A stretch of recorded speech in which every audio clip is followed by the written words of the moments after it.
ನಮಸ್ತೆ, welcome back to my channel. ಇವತ್ತು sweet ಕಾರ್ನಿಂದ ಒಂದು ಇನ್ಸ್ಟೆಂಟ್ ಇಡ್ಲಿ ಮಾಡ್ತಾ ಇದ್ದೀನಿ. ಅದಕ್ಕೆ ಟೊಮೆಟೊ ಚಟ್ನಿ ಒಂದು ಒಳ್ಳೆ ಕಾಂಬಿನೇಷನ್ ಅಂತ ಹೇಳ್ಬೋದು. ಬೆಳಗಿನ ತಿಂಡಿಗೆ, ನೈಟ್ ಡಿನ್ನರ್ಗೆ, ಬ್ರೇಕ್ಫಾಸ್ಟ್ಗೆ ಯಾವ ಟೈಮ್ ಮಾಡಿದ್ರೂ ತುಂಬ ಚೆನ್ನಾಗಿರುತ್ತೆ ಅಂತ ಹೇಳ್ಬೋದು. ಸ್ವೀಟ್ ಕಾರ್ನಿಂದ ತುಂಬ ವೆರೈಟಿ ಮಾಡಿದ್ದೆ. ಈ ರೀತಿ ಒಂದ್ಸಲ ಇಡ್ಲಿ ಮಾಡಿದ್ರೆ ಹೇಗಿರುತ್ತೆ ಅಂತ ರೆಸಿಪಿ ಟ್ರೈ ಮಾಡಿದೆ. ಅದ್ಭುತವಾಗಿ ಬಂತು. ತುಂಬ ಚೆನ್ನಾಗಿ ಬಂದಿದ್ದರಿಂದ ನಿಮ್ಮೊಂದಿಗೂ ಇದನ್ನು ಶೇರ್ ಮಾಡ್ಕೋಬೇಕಂತ ಈ ರೆಸಿಪಿ ಶೇರ್ ಮಾಡೋಕೆ ಹೊರಟಿದ್ದೀನಿ.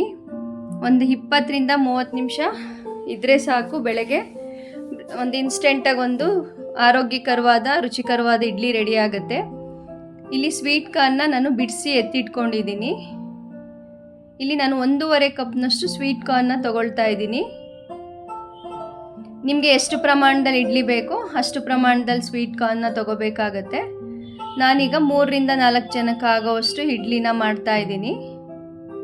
ಇದಕ್ಕೆ ಸ್ವಲ್ಪ ನೀರನ್ನ ಸೇರಿಸಿ ನುಣ್ಣಗೆ ಗ್ರೈಂಡ್ ಮಾಡಿ ಎತ್ತಿಟ್ಕೋಬೇಕೀಗ. ಈಗ ಇದನ್ನು ಸೈಡ್ಗೆ ಎತ್ತಿಟ್ಕೊಳ್ಳೋಣ. ನಂತರ ಒಂದು 3ರಿಂದ 4 ಸ್ಪೂನ್ ಅಡುಗೆ ಎಣ್ಣೆ, ಸಾಸಿವೆ, ಸ್ವಲ್ಪ ಜೀರಿಗೆ ಎಲ್ಲವನ್ನು ಹಾಕಿ ಚೆನ್ನಾಗಿ ಫ್ರೈ ಮಾಡ್ಕೊಳ್ತಾ ಇದ್ದೀನಿ. ಸ್ವಲ್ಪ ಹಿಂಗನ್ನ ಕೂಡ ಸೇರಿಸ್ಕೊಳ್ತಾ ಇದ್ದೀನಿ. ಬೇಡ ಅಂದರೆ ನೀವು ಸ್ಕಿಪ್ ಮಾಡ್ಬೋದು ಅದನ್ನು. 1-2 ಸ್ಪೂನು ಕಡಲೆಬೇಳೆ ಕೂಡ ಹಾಕ್ಕೊಳ್ತಾ ಇದ್ದೀನಿ. ಕಡಲೆಬೇಳೆನ ಒಂದು ಒಳ್ಳೆ ಅದಕ್ಕೆ ಫ್ರೈ ಮಾಡ್ಕೋಬೇಕು. ನಾವು ಇದನ್ನು ಎಷ್ಟು ಚೆನ್ನಾಗಿ ಫ್ರೈ ಮಾಡ್ಕೊಳ್ತೀವೋ ಅದು ಇಡ್ಲಿ ಮಧ್ಯೆ ಮಧ್ಯೆ ಸಿಗ್ತಾ ಇದ್ದರೆ ತುಂಬ ಚೆನ್ನಾಗಿರುತ್ತೆ. ಸ್ವಲ್ಪ ಕರಿಬೇವನ್ನ ಸೇರಿಸಿ ಇಲ್ಲಿ ನಾನು ಒಂದು 5ರಿಂದ 6 ಹಸಿಮೆಣಸಿನ್ಕಾಯಿನ ಸಣ್ಣಗೆ ಕಟ್ ಮಾಡಿ ಸೇರಿಸ್ಕೊಳ್ತಾ ಇದ್ದೀನಿ. ಇದಕ್ಕೆ ಸ್ವಲ್ಪ ಖಾರ ಮುಂದಿದ್ರೇ ತುಂಬ ಚೆನ್ನಾಗಿರುತ್ತೆ. ನಂತರ ಇಲ್ಲಿ 1.5 ಕಪ್ನಷ್ಟು ಉಪ್ಪಿಟ್ಟು ರವೆ ತಗೊಳ್ತಾ ಇದ್ದೀನಿ. ಈಗ ಇದನ್ನು ಉಪ್ಪಿಟ್ಟಿಗೆಲ್ಲ ಹುರಿತೀವಲ್ಲ, ಅಷ್ಟೊಂದು ಫ್ರೈ ಮಾಡೋದು ಬೇಕಿಲ್ಲ. ಒಂದು 2ರಿಂದ 3 ನಿಮಿಷ ಸಣ್ಣ ಉರಿನಲ್ಲಿ ರವೆ ಒಂದು ಲೈಟಾಗಿ ಕಲರ್ ಚೇಂಜ್ ಆಗಿ ಅದರಿಂದ ಒಂದು ಘಮ ಬರೋವರೆಗೂ ಫ್ರೈ ಮಾಡಿಕೊಂಡ್ರೆ ಸಾಕು. ತುಂಬ ಚೆನ್ನಾಗಿರುತ್ತೆ. ಖಂಡಿತ ಈ ರೆಸಿಪಿ ಮಿಸ್ಸೇ ಮಾಡಬೇಡಿ, ಟ್ರೈ ಮಾಡಿ. ಒಂದು ಡಿಫ್ರೆಂಟಾಗೂ ಇರುತ್ತೆ, ಆರೋಗ್ಯಕರವಾಗಿರುತ್ತೆ. ಸ್ವಲ್ಪ ಖಾರ ಮುಂದೆ ಮಾಡಬೇಕಾಗತ್ತೆ, ಯಾಕೆಂದರೆ ಸ್ವೀಟ್ ಕಾರ್ನಲ್ಲಿ ಒಂದು ಸ್ವಲ್ಪ ಸಿಹಿ ಅಂಶ ಇರೋದ್ರಿಂದ.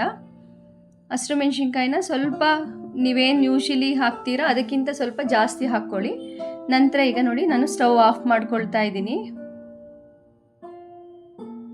ಒಂದು 2ರಿಂದ 3 ನಿಮಿಷಕ್ಕೆ ಆಗಿಬಿಡುತ್ತೆ ಇದು.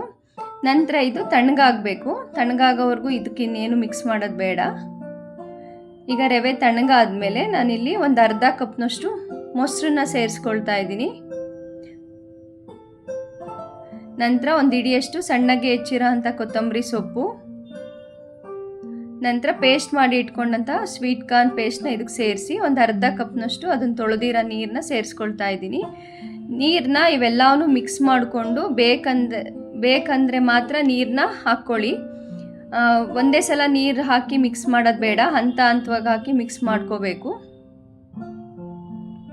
ಇದು ಇಡ್ಲಿ ಹಿಟ್ಟಿನ ಅದಕ್ಕಿರಬೇಕು. ಈಗ ರುಚಿಗೆ ತಕ್ಕಷ್ಟು ಉಪ್ಪನ್ನ ಸೇರಿಸಿ ಆ ಪೇಸ್ಟು ಮತ್ತು ರವೆ ಒಂದಿಗೆ ಮೊಸರು ಎಲ್ಲ ಚೆನ್ನಾಗಿ ಮಿಕ್ಸ್ ಆಗೋ ರೀತಿ ಫಸ್ಟ್ ಮಿಕ್ಸ್ ಮಾಡ್ಕೋಬೇಕು. ಈಗ ನನಗೆ ಸ್ವಲ್ಪ ಯಾಕೋ ಗಟ್ಟಿ ಅನ್ನಿಸ್ತು, ಮತ್ತೆ ಇನ್ನು ಅರ್ಧ ಗ್ಲಾಸ್ ನೀರನ್ನ ಸೇರಿಸ್ಕೊಳ್ತಾ ಇದ್ದೀನಿ. ಯಾಕೆಂದರೆ ರವೆನ ಒಂದು 5 ನಿಮಿಷ ನೆನೆಯಕ್ಕೆ ಬಿಟ್ಟಾಗ ನೀರನ್ನೆಲ್ಲ ಸ್ವಲ್ಪ ಹೀರ್ಕೊಳ್ಳೋದ್ರಿಂದ ನೋಡಿಕೊಂಡು ಒಂದು ಇಡ್ಲಿ ಹಿಟ್ಟಿನ ಅದಕ್ಕೆ ಮಿಕ್ಸ್ ಮಾಡ್ಕೊಳ್ಳಿ.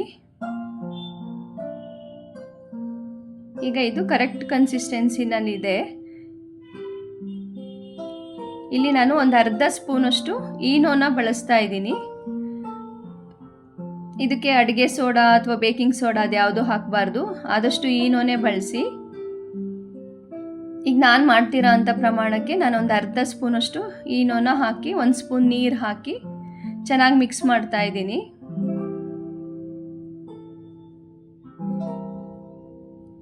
ಈನೋ ಹಾಕಿ ಮಿಕ್ಸ್ ಮಾಡಿದ ಮೇಲೆ ಚೆನ್ನಾಗಿ ಮಿಕ್ಸ್ ಮಾಡಿ ಒಂದು 5 ನಿಮಿಷ ನೆನೆಯಕ್ಕೆ ಬಿಟ್ಬಿಡಬೇಕು.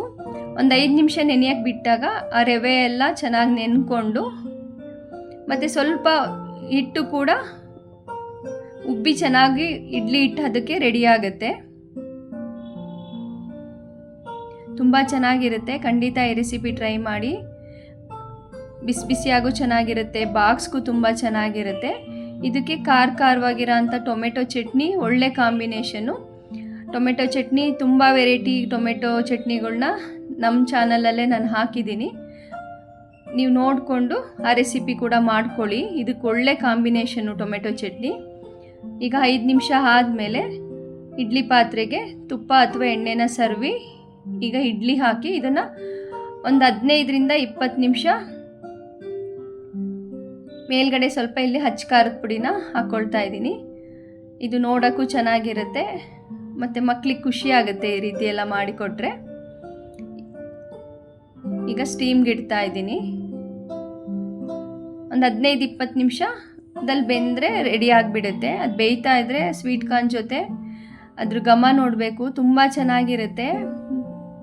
ಒಂದ್ಸಲ ಮಿಸ್ಸೇ ಮಾಡಬೇಡಿ, ಈ ರೆಸಿಪಿ ಟ್ರೈ ಮಾಡಿ.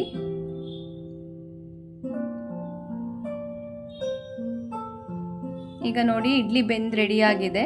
ಈ ರೀತಿ ನಾವು ಏನಾದರೂ ಸ್ಪೂನ ಏನಾದರೂ ಹಿಂಗೆ ನೋಡಿದಾಗ ಅದಕ್ಕೇನು ಅಂಟಬಾರ್ದು, ಅವಾಗ ಕರೆಕ್ಟಾಗಿ ಬೆಂದಿದೆ ಅಂತ. ನೋಡಿದ್ರಲ್ಲ ಎಷ್ಟು ಈಸಿ, ತುಂಬ ಸಿಂಪಲ್ಲು, ಎಲ್ಲ ಮನೆಯಲ್ಲಿರೋ ಅಂಥ ಪದಾರ್ಥಗಳೇ. ಸ್ವೀಟ್ ಕಾರ್ನ್ ಒಂದಿದ್ದರೆ ಒಂದು ಆರೋಗ್ಯಕರವಾದ ರುಚಿಕರವಾದ ಒಂದು ಬೆಳಗಿನ ತಿಂಡಿ ಅಥವಾ ಲಂಚ್ ಬಾಕ್ಸ್ಗೆ, ನೈಟ್ ಡಿನ್ನರ್ಗೆ ಎಲ್ಲ ಟೈಮ್ಗೂ ತುಂಬ ಚೆನ್ನಾಗಿರುತ್ತೆ. ಖಂಡಿತ ಮಿಸ್ ಮಾಡಬೇಡಿ, ರೆಸಿಪಿ ಟ್ರೈ ಮಾಡಿ. ಟ್ರೈ ಮಾಡಿದ ಮೇಲೆ ನಿಮ್ಗೆ ಹೇಗೆ ಅನ್ನಿಸ್ತು ಕಾಮೆಂಟ್ ಸೆಕ್ಷನಲ್ಲಿ ತಿಳಿಸಿ. ಇಷ್ಟ ಆದರೆ ನಮ್ಮ ಚಾನಲ್ ಸಬ್ಸ್ಕ್ರೈಬ್ ಮಾಡಿಕೊಡಿ, ಲೈಕ್ ಮಾಡಿ, ಶೇರ್ ಮಾಡಿ. ಮತ್ತೆ ಸಿಗುವ ನೆಕ್ಸ್ಟ್ ವಿಡಿಯೋದಲ್ಲಿ. ಬಾಯ್.